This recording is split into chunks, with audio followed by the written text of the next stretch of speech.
Hi all, I grew up making gnocchi since I was maybe 5 years old. My family made potato gnocchi and they were so light and airy. And they're really easy, even if a child can make them, you can too. I'm going to show you all the techniques today. So many people get turned off by gnocchi because they've been really chewy or tough, and that shouldn't be. So you'll get to see all the techniques and the equipment that you need today. Gnocchi really go well cooked with a marinara sauce, a bolognese sauce, or just a nice light butter parmesan sauce. I'll show you how to cook them after you make them. Please enjoy the video. If you haven't had a chance to subscribe to my channel yet, please do. I would really love it. Have a great day, make these soon, and ciao.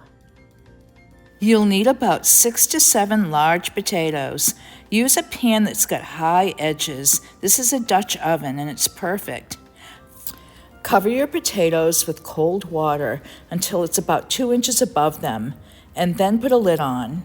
So the equipment that you'll need is very important, and one is a ricer. So a lot of people have these in Europe, and a lot of grandmothers used these in the old days. And they're really easy to find. You can buy them online and sometimes in a major grocery store or a gourmet specialty shop.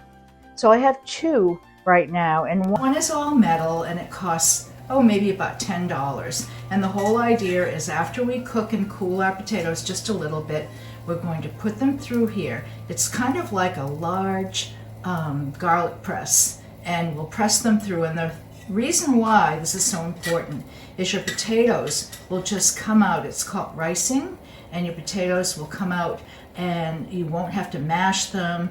That toughens them up sometimes. It's just going to get them ready for your gnocchi. This is another one that I really love, and this is a plastic one, and it's made by Yukon, and they're not paying me to say that, but I really like this. This is probably about, I don't know, $25. It's easy to clean. They both are. And you do have to clean them right after you use them or you're in trouble. The other thing that's really neat to have is a gnocchi paddle, or it's a butter paddle. And when we flick our gnocchi off of this, it gives really beautiful line.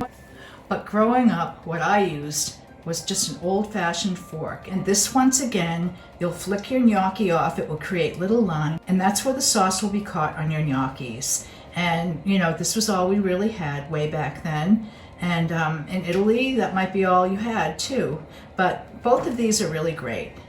So I'm going to cook those potatoes for approximately 25 minutes. It does vary. And the whole idea is we want to be able to put a fork through them, and they're nice and tender. You will see the skin peel off a little bit here and there, and don't be alarmed. And we kept the skin on because we wanted to protect the potato. If you had peeled them after cooking for 25 minutes, the whole outside would have shed off of the potato and gotten way too soft. So that skin is a protection. And like I said, you'll find your potatoes might break after 25 minutes of cooking, split a little bit, or the skin might peel. Don't even worry about it. So I flip them over maybe about every 7 or 8 minutes with a tongue, just so that both sides get cooked pretty evenly. Not all potatoes are the same size, so try and find some that are. After cooking for about 25 minutes, a fork goes through them very easily, so now it's time to take them out. We're going to take them out and put them on a cookie sheet, and then we're going to put them right into our refrigerator, believe it or not. And what's going to happen is the cold from the refrigerator is going to dissipate all of that steam and dry your potatoes out. When your potatoes have cooled enough to handle them, you'll want to peel all of the skins off.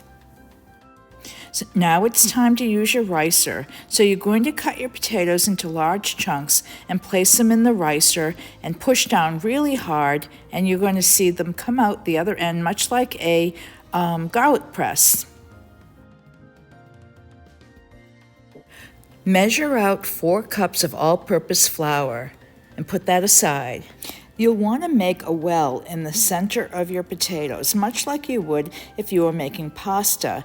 And then you're going to crack 2 large, or they could be extra large, eggs right into the center. You're then going to take a fork and you're going to scramble those eggs.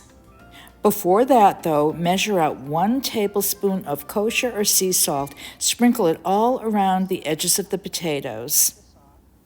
I'm also going to use some white pepper, and that's traditionally used so it won't really show up in the gnocchi, and it's only about 1/4 teaspoon.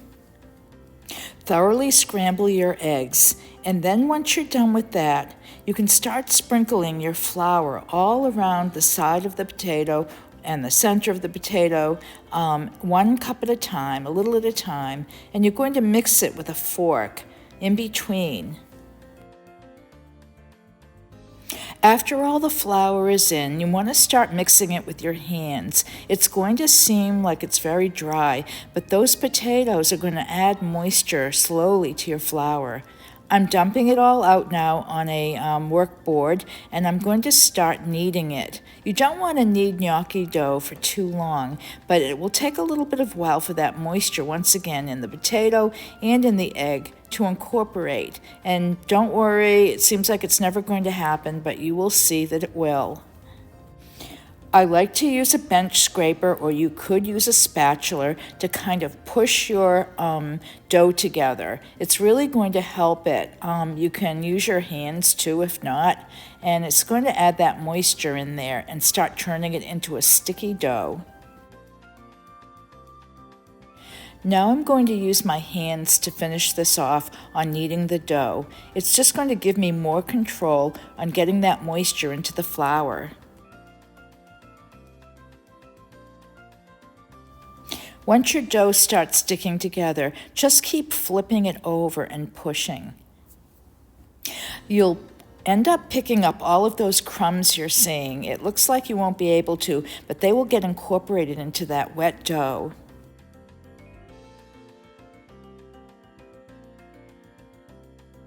Now it's starting to really come together, as you can see, and once you get it solid and you don't have any more crumbs, stop kneading because you don't want it to get tough.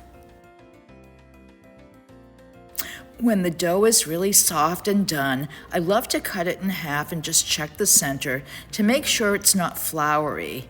It is a sticky dough, so just get your flour ready on a big pastry board or a countertop and start pinching pieces off and rolling them into a log. I start by forming it into a log with my hands. I want it to be about 1 inch wide, but then you can see that I'm just rolling it out.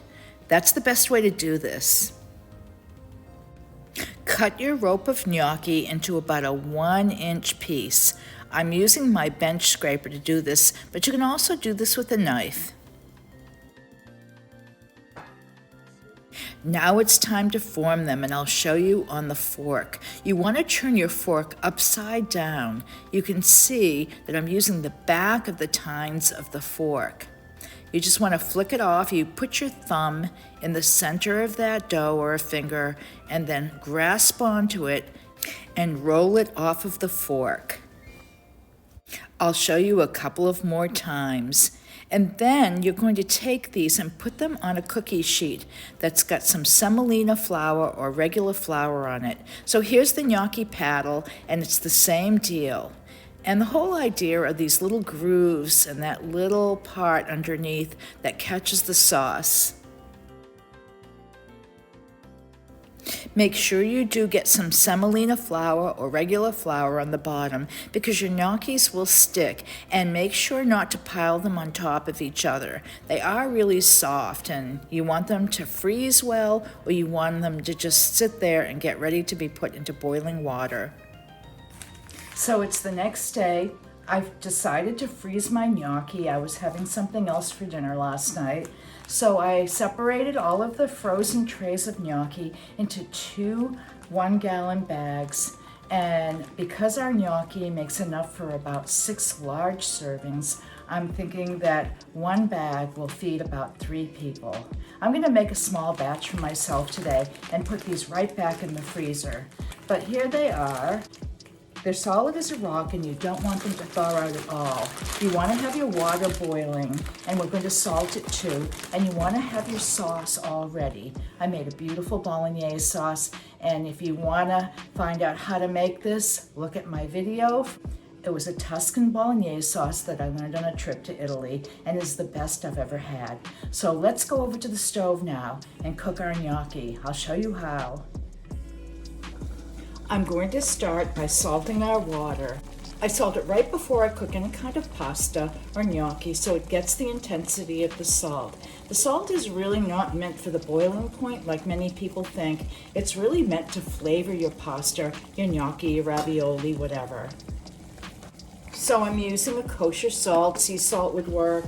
I love them. They're really pure and have great taste. And I'm just making a small amount, so I'm putting about a tablespoon in. So this is a 4-cup measuring cup, but I'm really just going to fill it maybe to about 2 cups of gnocchi for me. And then right away, this goes back in the freezer. It's really great also to use one of these spiders, they're called, and I find they work way better taking your gnocchi out than draining them in a colander. It's much more delicate, and your gnocchi won't sort of hit against each other in a colander and smash against each other. So that's why I really like this.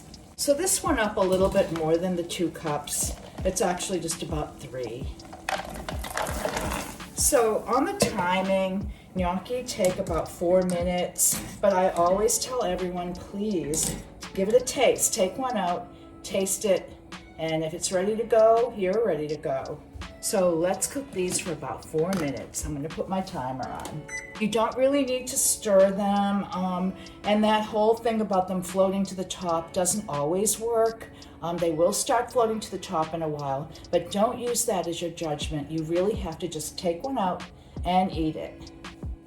I also have some great Parmigiano Reggiano cheese ready to grate on top of my gnocchi. It's really wonderful.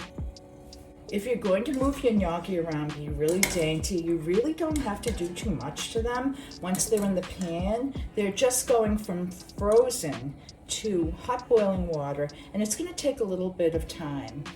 You can certainly cook your gnocchi right after you make them. They don't have to be frozen, but a lot of people don't know what to do with a huge batch unless they're having a big dinner party. So this is just a nice way to portion out your gnocchi in the future.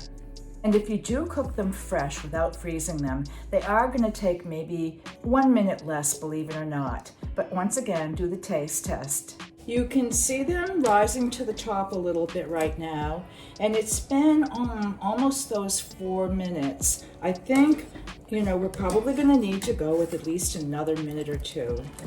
Probably another minute, and this is because they're frozen. They're almost all to the top, so I'm going to taste one in 1 more minute. That's about what we've got going. Okay, let's grab one of these. They've really grown too. They do after they cook, they get a little larger, so that looks really beautiful. I would rather not overcook this too. Once you do that, they really will get kind of mushy and strange. So give it a bite. Also, sometimes if you look on the inside and you see that they're a little bit too white, they're not ready, much like pasta. So let me give this a taste.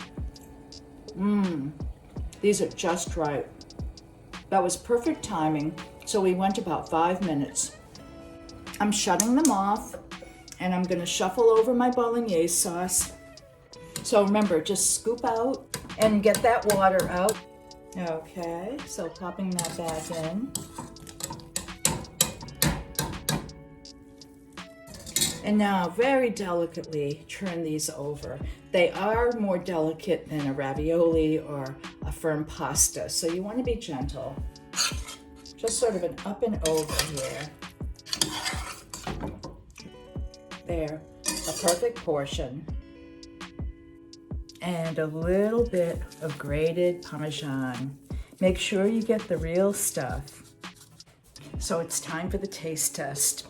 And I would say there's about 50% more in that pan left. So this is going to make 2 really good portions. There won't be leftovers, but it's just enough for 2. So that was about 3 cups of frozen gnocchi.